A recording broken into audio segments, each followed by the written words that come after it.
A simple HR dashboard that highlights the appraisal status. It gives you their salary breakdown per department and even the number of staff per unit and also the years in service and even the recruitment trends. It's quite dynamic where you can still break it down by looking at the contract staff, their performance, even the years that they've been in the organization.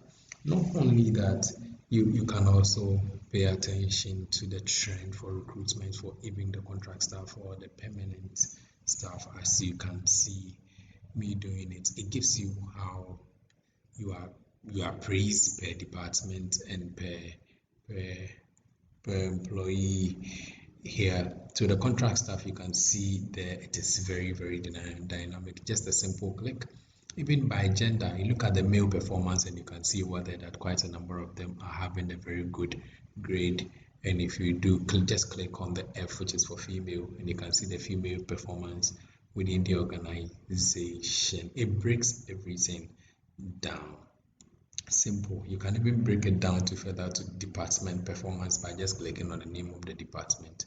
And everything comes from this area where we use pivot table to do the analysis on this very data. Remember, this data has been cleaned so well and we are using an Excel table. So all you need is to add on new stuff or hide and the dashboard will automatically be updated. Thank you and see you in our next class.